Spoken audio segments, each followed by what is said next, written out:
रही बात टैटू की, टैटू यहाँ पे कोई किसी को जबरदस्ती नहीं बनवा सकता। इट्स आपके ऊपर कोई भी सुई नहीं लगवा सकता जबरदस्ती। टैटू उसकी दूसरी बकेट लिस्ट विश थी। उसने जो इंस्टा पे पोस्ट भी किया है जब उसने टैटू बनवाया था, उसने कैप्शन में बहुत क्लियरली लिखा है बकेट लिस्ट एंड डन।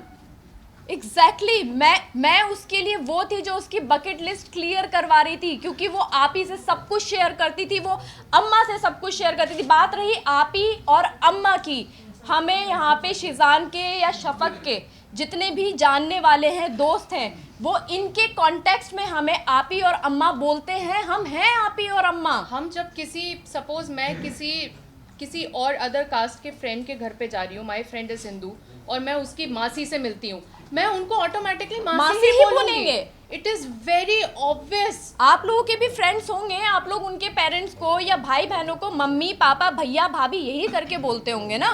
तो ये तो एक बहुत जनरल सी चीज है। इन सब चीजों से धर्म बदल, ये इतना गंदा, इतना उसको इतना गलत तोड़ मटोड़ दे के दिया बताया है कि बस फंस जाए किसी फंस तरह। जाए। मतलब ब्लैकमेलिंग, ब्लैक मैजिक, हिजाब, ब्लैक मैजिक क्या था ये? Black magic what is black magic? Seriously actually आप मेंटल हेल्थ को छोड़ के, वो पॉइंट हटा के आप सब कुछ बोल रहे हो। आपने एक बार नहीं बोला कि मेरी बच्चे की मेंटल हेल्थ ठीक नहीं थी और मैंने ध्यान नहीं दिया। तुनिशा ने 2018 में उसने एक आर्टिकल निकाला था जिसमें उसने बहुत क्लियरली बोला है कि मुझे मेरी ग्रैंड मदर और मेरी कज़न सिस्टर के डेथ के बाद से मैं बहुत एंजाइटी से निकल रही थी।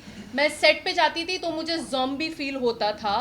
वो लड़की इतना क्लियरली बोल के गई है, और उनकी मम्मी अभी भी इसी डिनाइल में है कि उनकी बेटी को सिर्फ ओसीडी था। वो काम नहीं करना चाहती थी। लेट मी क्लियर दिस, उसको घूमना था, उसको दुनिया देखनी थी। वो कभी बाहर नहीं निकली। पहली बार हमारे साथ बीच पे गई थी वो बच्ची, फॉर गॉड्स सेक।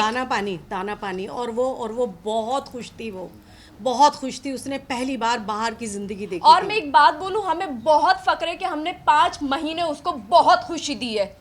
बहुत खुशी थी। काश हम उससे पहले मिले होते, और जितना साल वो जी है ना बच्ची, हम उसको शायद और खुशी दे सकते। सीना ठोक के ये बात बोलती हूँ मैं। तो क्या उनकी मम्मी उन्हें बाहर जाने नहीं देती थी?